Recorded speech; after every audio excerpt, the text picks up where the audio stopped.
Vamos falar dessa denúncia que a gente traz hoje, que é seríssima e que é uma continuação. É uma continuação do que a gente vem denunciando aqui já há meses. Há meses. Na Caixa Econômica Federal, Heloísa Vilela, conversando com funcionários da Caixa, ela chegou a essa denúncia de que o banco está passando por uma privatização camuflada. O objetivo é transferir a administração das loterias federais, das casas lotéricas, tá? Para a subsidiária Caixa Loterias S.A. Eu não vou trazer a lousa, porque a lousa tem que vir de vez em quando só. Senão, a gente banaliza a lousa. Mas eu fico me coçando hoje. É verdade. Mas na segunda eu ganhei 2 dias ali, entendeu? Então o coração está um pouco melhor na segunda. Mas eu não vou trazer a lousa, mas a gente vai acompanhar junto aqui. O que acontece, Vivi? O que acontece, William? Você privatizar uma empresa que está na mão do Estado é algo que não necessariamente é simples. Tem um trâmite que você tem que, enfim, passar por esse trâmite, tem que ir para o Congresso, tem que ver se não tem nada que é inconstitucional ali, tem que ver, enfim, um monte de coisa que se você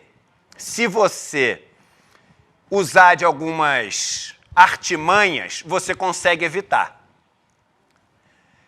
Quando você vende uma empresa estatal ou uma fatia numa empresa estatal, porque às vezes você não precisa vender a empresa inteira, você vende uma fatia que é o suficiente para o poder privado e não público poderem mandar na empresa.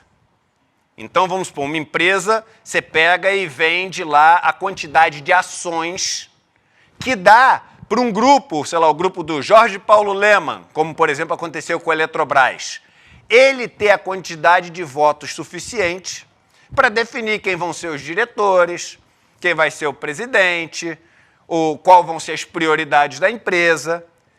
Então, muitas vezes, você não precisa vender a empresa inteira, você vende um pedaço. Quem é que faz a operação de venda dessas empresas? Muito importante dizer, porque a gente começa a conectar tudo aqui. Os bancos de investimento. Então, são os bancos de investimento que fazem essas operações ou de abertura de capital, ou de fusão, aquisição, venda de participação. Os bancos fazem e ganham muito dinheiro fazendo isso. Porque a gente está falando de operações de bilhões, então qualquer 2% em cima de bilhão são 20 milhões. 2% em cima de bilhão são 20 milhões. 2% em cima de 10 bilhões são 200 milhões de reais.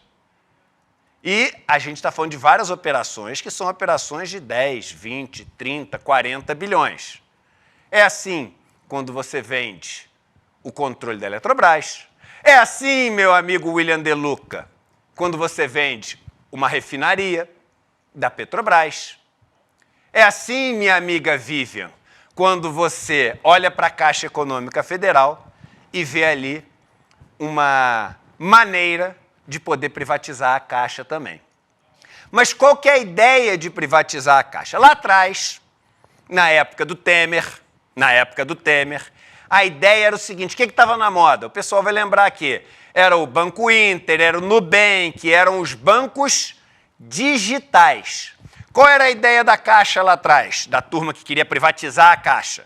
E foi denunciado pelos funcionários da Caixa. E uma das pessoas que mais denunciou isso foi a Maria Rita Serrano, uma guerreira que foi tirada da Caixa pelo grupo do Lira, porque Maria Rita representava os interesses nossos, públicos.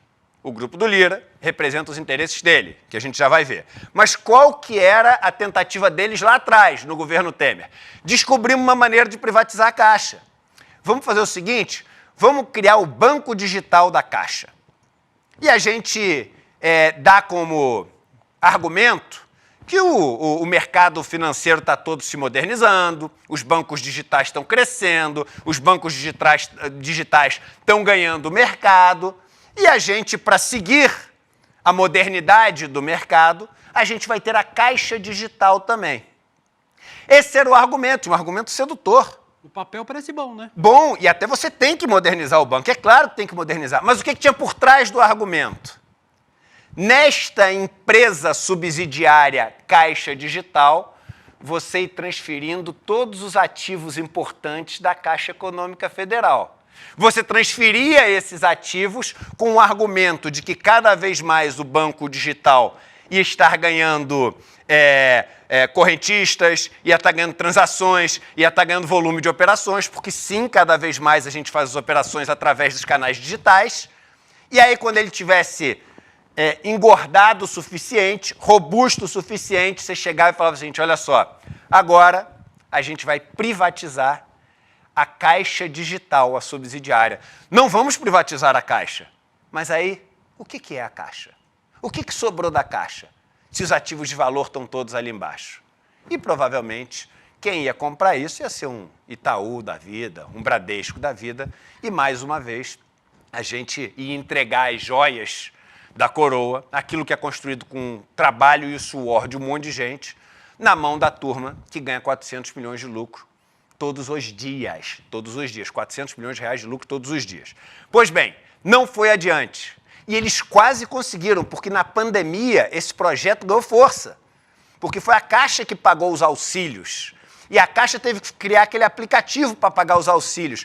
Então ela conseguiu colocar quase que o Brasil inteiro, que recebia o auxílio, dentro desse projeto Caixa Digital. Graças a Deus, Bolsonaro não se reelegeu.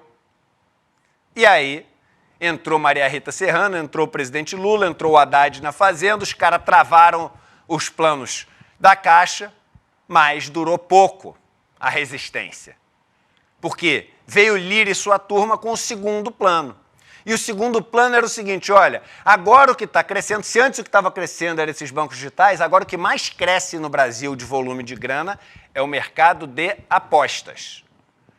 Já que o mercado de apostas é o que mais cresce e a Caixa, ela tem o monopólio da Loteria Federal no Brasil, das apostas federais no Brasil, o plano era o seguinte, e isso, eu vou botar alguns números aqui para vocês, só para vocês verem o tamanho da encrenca. Vamos botar aqui. Bota aqui a matéria, vou ler com vocês alguns trechinhos. Vamos lá. Por Heloísa Vilela, grande Elô, nossa super aqui faz tudo, né? Acompanha a guerra, faz matéria, faz web documentário, faz tudo aqui, a nossa super jornalista Heloísa Vilela. Os funcionários da Caixa Econômica Federal suspeitam que a nova direção do banco já colocou em andamento essa denúncia, uma privatização camuflada, passando atividades essenciais para as subsidiárias, com o objetivo de vendê-las mais adiante. Está vendo como é legal a gente contar a história antes de ler a notícia? Você lê a notícia de outro jeito. Agora, quando você lê, você fala, entendi. Eu li e não entendia. Agora você já entende. Uma das iniciativas pode colocar em risco programas sociais do governo. O Conselho da Caixa está em vias de aprovar a transferência de toda a atividade das lotéricas para uma subsidiária e já examina fazer o mesmo com a operação de cartão de crédito. Desidrata em cima, põe na subsidiária, vende para os amigos do mercado financeiro a subsidiária, o mercado financeiro, com essa grana que ganha, financia os seus amigos do parlamento nas próximas eleições, que devolvem as benevolências para o mercado financeiro, que devolvem o financiamento e o ciclo interminável da sujeira no país. A criação da subsidiária Lotex segue a reportagem da Heloísa Vilela. Hoje, Caixa Loterias, em 2016, no governo Temer, teve o propósito de preparar a privatização das operações. Só que não aconteceu por causa da forte pressão exercida pelos funcionários da Caixa, diz o presidente da FENAG, Federação Nacional das Associações dos Gestores da Caixa, o Marconi Apollo. A nova administração, quem que é a nova administração?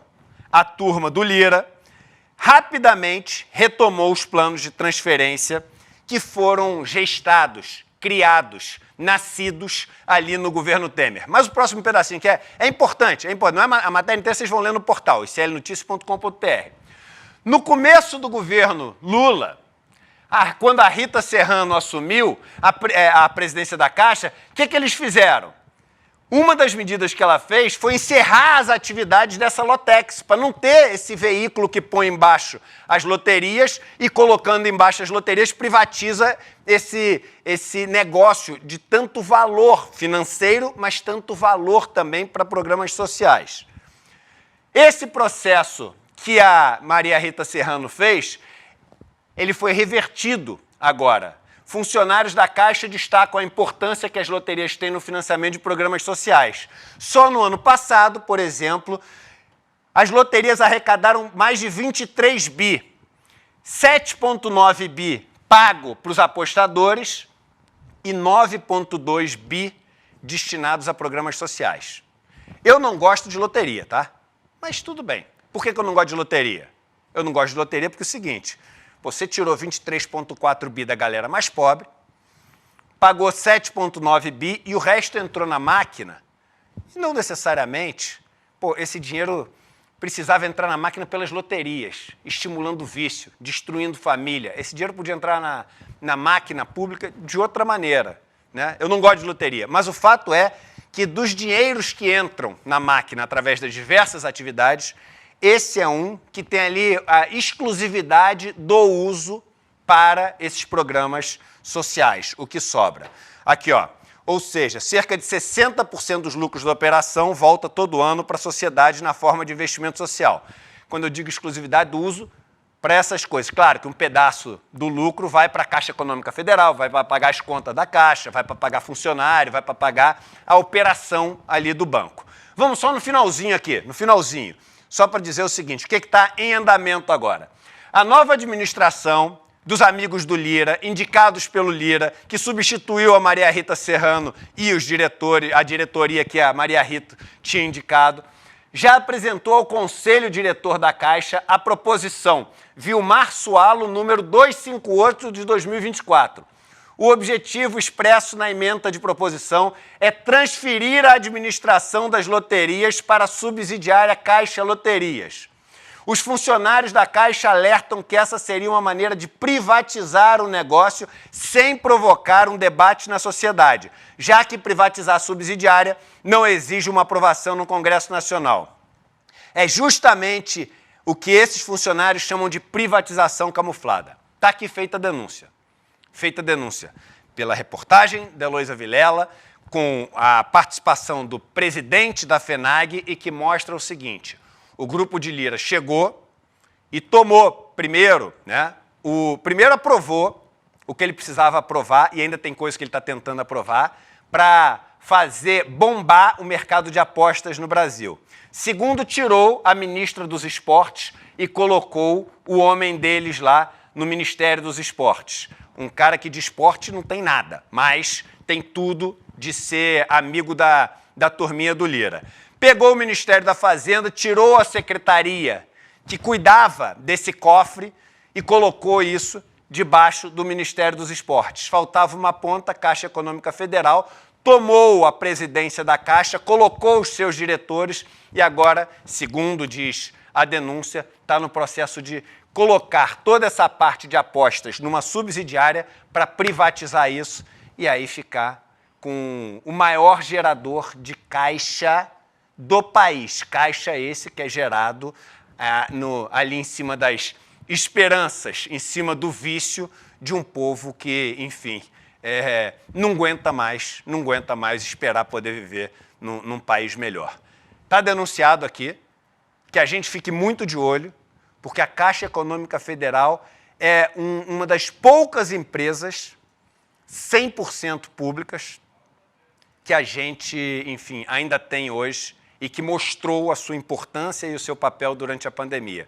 Não sei o que seria de nós durante a pandemia para distribuir auxílio emergencial e chegar em todos os cantos do país se não fosse a Caixa Econômica Federal. Toda a nossa solidariedade à Caixa e que sejam denunciadas essas tentativas para todos os cantos para que alguma coisa seja feita. E Vivi e William, numa boa, irmão, o que o Lira está fazendo com o país tem que ser denunciado todo dia. O que Arthur Lira está fazendo com o país tem que ser denunciado todo dia. E o que a gente vê, ao invés disso, é a cada novo dia mais uma figura, em tese, dos nossos, tirando foto, abraçado com Lira, entendeu? Fazendo pose para Instagram, dando sorriso, comemorando, festejando, apertando a mão. O momento é de enfrentamento. Ah, mas tem que ser um enfrentamento inteligente. Entre enfrentamento inteligente e tirar foto para postar dando sorriso e brindando, tem uma distância grande. Aqui a gente vai continuar enfrentando. Você que não vem, Lira, fazer brinde aqui, porque aqui não tem brinde não, tá? Aqui tem só aqui, ó, conflito.